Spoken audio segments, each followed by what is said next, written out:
I need to take a decision. So somebody asked me, so tell me, what should I do? Should I go left? Should I go right?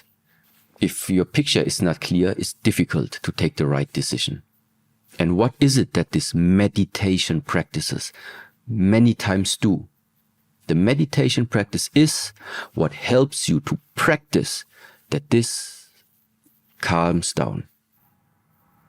This world is not missing knowledge, because you just go on our beloved search engine, Google. You ask Google anything, he knows everything. Yeah, so that means knowledge is available to everyone.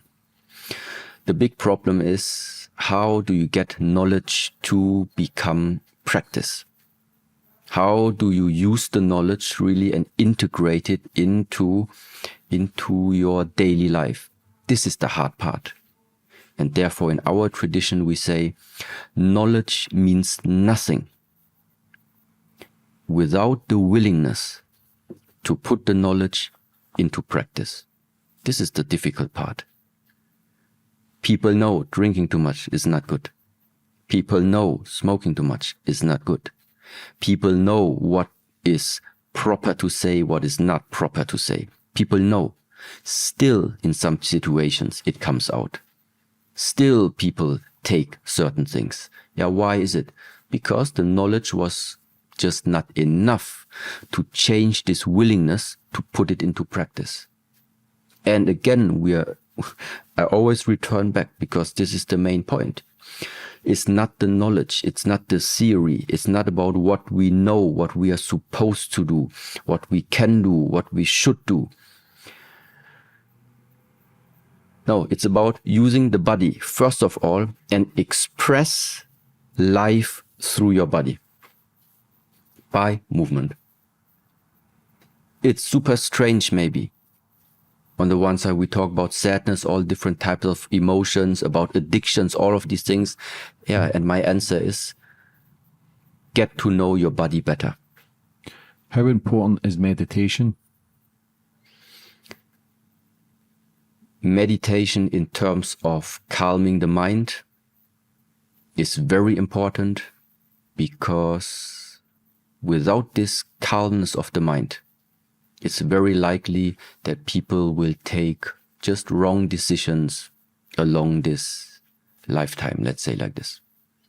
So to put it really simple, in this bottle right now, you see it's like still we have clear water inside, which, let's say, resembles our mind. Now, I can put yellow color in it, and then the water will look yellowish. I can put dirt in it and shake it, and then it's gonna look brownish. In all of these cases, I can boil the water, so with some heat. In all of these cases, if I would look through it, it would be impossible that I see your face clearly. So which means every time that my mind has a tint, it's boiling, it's shaking, it's wavering, there is dirt inside, it's impossible to see you clearly. I cannot see you clearly. So if somebody would ask me, so describe me, how does James look? And they say, well, he has like yellow eyes. Yeah, well, no. So what does it mean? Every time your mind is not calm, it's difficult to see how the things are. But I need to take a decision. So somebody asked me, so tell me, what should I do? Should I go left? Should I go right? If your picture is not clear, it's difficult to take the right decision. And what is it that this meditation practices many times do? The meditation practice is what helps you to practice that this calms down. If there's dirt inside, the dirt will sink down to the floor. It maybe is still down here, but this one, it will be clear again. If it was shaky before and you do meditation, the shaking becomes less. This is what, simply said, why we call it mind exercising, training the mind. Train the mind to do what? to be calm, to stay clear. And with this clarity now we take decisions. Yeah. What about silent meditation? That's the one I talk about. How long have you ever went without speaking? Normally we have like 3-day retreats or sometimes 7-day retreats. And sometimes through some special ceremonies can be 13 days also, for example. But these silent retreats are normally not a part of the tradition where we come from.